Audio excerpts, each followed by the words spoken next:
Rachel Barber was the girl everyone wanted to be.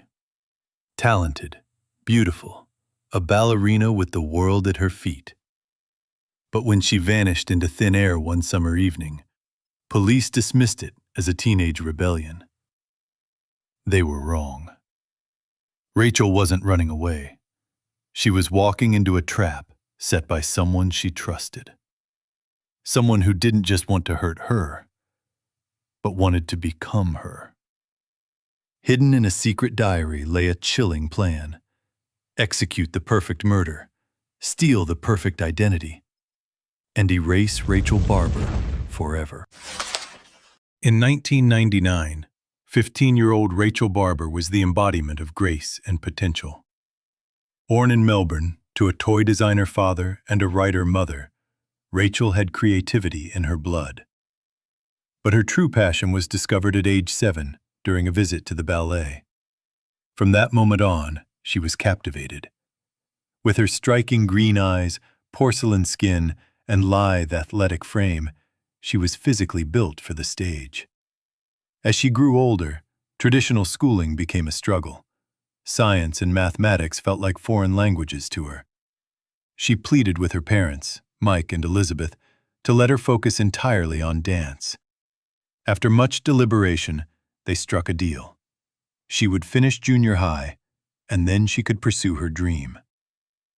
By 1998, Rachel was attending the Dance Factory in Richmond, a place where she finally felt she belonged. Despite her confidence on stage, Rachel was a shy, anxious girl in the real world. She had a phobia of strangers and dreaded her daily train commute. She was the kind of girl who wouldn't walk into a shop alone, let alone run away from home.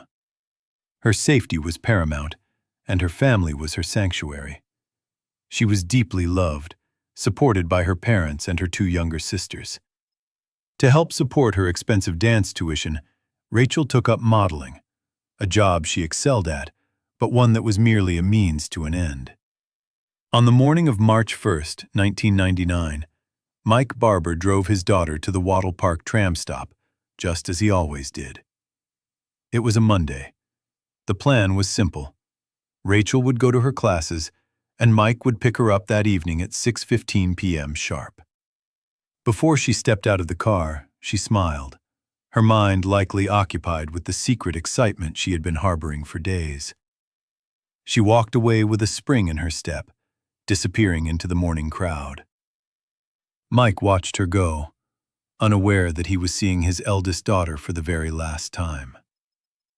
Rachel's day at the dance school seemed normal to onlookers, but there were signs that something was different.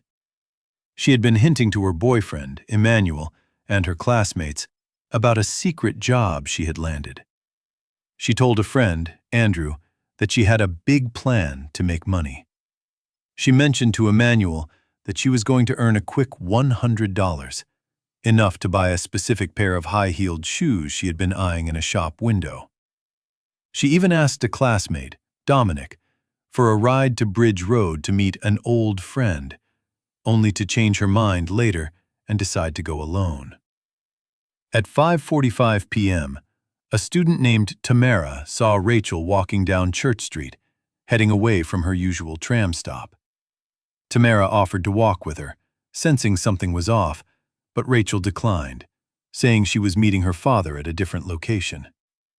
It was the last time anyone from her school saw her alive. By 6:15 p.m., the sun had begun to set, and Mike was waiting at the station.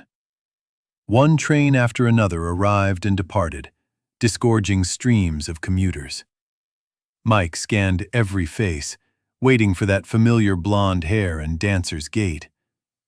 But Rachel was nowhere to be seen. In an era before mobile phones were ubiquitous, all Mike could do was wait, his anxiety mounting with every passing minute. 7 p.m. came and went, then 8 p.m. When he finally returned home empty-handed, the look on Elizabeth's face confirmed his worst fear. Rachel hadn't come home. The Barbers rushed to the police station that very night, desperate for help. But the response they received was dismissive. a reaction all too common in missing teenager cases. The officers on duty shrugged it off. She's 15, they reasoned. She's probably just rebelled, gone off with a boy. She'll be back. But Mike and Elizabeth knew their daughter. They knew her anxiety, her closeness to her sisters, and her reliability. Rachel Barber did not run away. Refusing to accept the police's apathy, the family launched their own investigation. They printed flyers, knocked on doors, and began calling every number in Rachel's address book. It was her boyfriend, Emmanuel, who provided the first chilling clue. He repeated the story about the secret job and the high pay. The parents relayed this to the police, who slowly began to piece together Rachel's last movements. But days turned into a week, and hope began to dwindle. The breakthrough finally came from an unexpected source. A former dance student named Allison called the police with a tip. She remembered seeing Rachel on the tram the night she disappeared. But Rachel wasn't alone. She was chatting and laughing with a woman, someone older with a fuller figure. They had gotten off the train together in Paran. This sighting contradicted the idea that Rachel was with a stranger. She was with someone she felt safe with. Detectives then turned to the Barber family's phone records. They discovered a 15-minute call made to the house on February 28th, the night before Rachel vanished. The number was traced to a 20-year-old woman named Caroline Robertson. When police dropped this name to Mike and Elizabeth, the parents were stunned. A cold dread washed over them. Caroline wasn't a stranger. She was a family friend. She had been a babysitter for Rachel's younger sisters. She had been a guest in their home, eating at their table, watching their children. But the Caroline Robertson the Barbers knew was a mask. The real Caroline was a tormented soul, consumed by a darkness that no one had fully noticed. Growing up, Caroline was the antithesis of Rachel. While Rachel was radiant and comfortable in the spotlight, Caroline was crushed by self-loathing. In her bedroom, she had sketched a portrait of herself, surrounding her image with words like ugly, fat, loser, deformed, and failure. She suffered from severe depression and social anxiety. She wrote letters to her father, begging for help that she felt she never received. Her relationship with Rachel was complex. On the surface, she was the helpful older friend. But underneath, she harbored a pathological jealousy. She watched Rachel's grace, her beauty, and her happy family life, and she coveted it with a hunger that turned lethal. She didn't just want to be like Rachel. She wanted to replace her. The secret job was a lie fabricated by Caroline. She had called Rachel on Sunday night, offering her $100 to participate in a confidential psychology study. She told Rachel it had to be kept secret to protect the research results. Trusting her old babysitter, Rachel agreed. On that Monday evening, she met Caroline and went to her apartment in Paran. Caroline offered her pizza laced with sedatives to make her drowsy. Then, as part of the study, she asked Rachel to sit on the bedroom floor and meditate. She told Rachel to close her eyes and think of happy thoughts. As the 15-year-old sat there, lost in a peaceful trance, Caroline approached from behind with a telephone cord. In a moment of cold-blooded resolve, she strangled the girl who had trusted her. After the murder, Caroline's behavior was bizarre and calculated. She hid Rachel's body in her wardrobe for 2 days. She went to work the next day, but looked so unwell that a colleague drove her home. Realizing she had to dispose of the body, she bought 2 large rugs and a military duffel bag. She wrapped Rachel in the rugs, stuffed her into the bag, and hired a removal van. She directed the driver to her father's farm in Kilmore, claiming the heavy bag contained a sculpture for her art studies.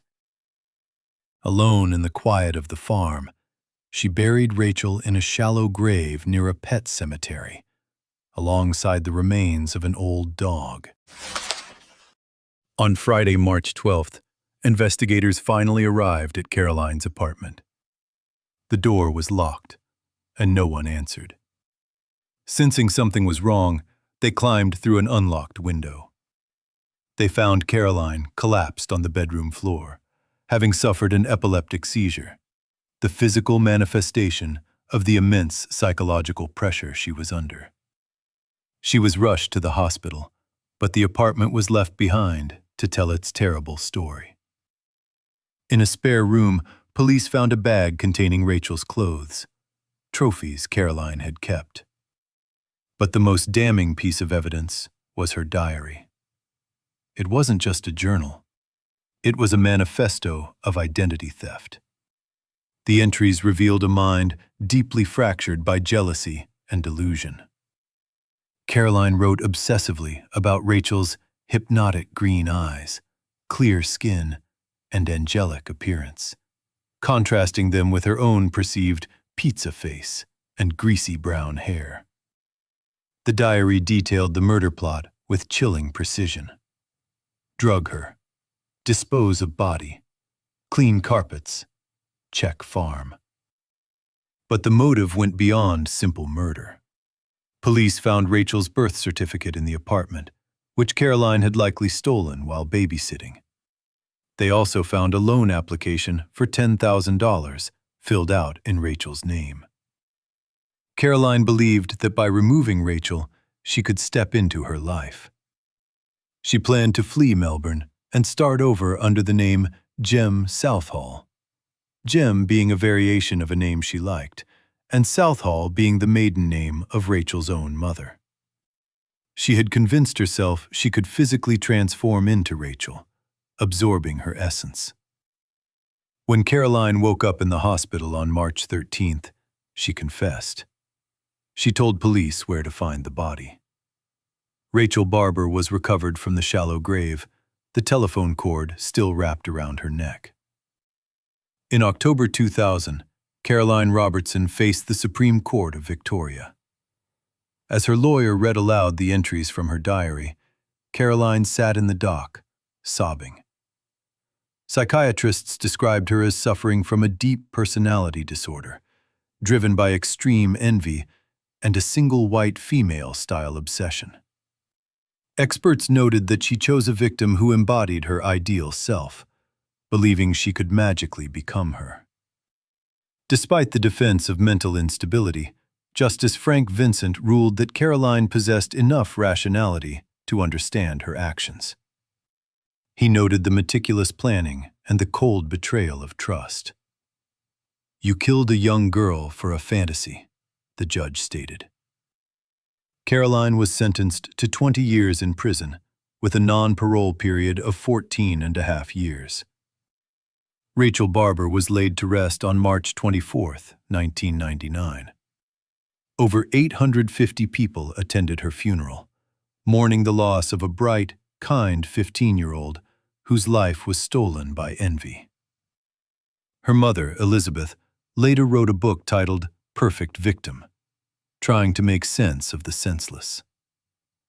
Caroline Robertson was released on parole in January 2015. She has never publicly expressed remorse.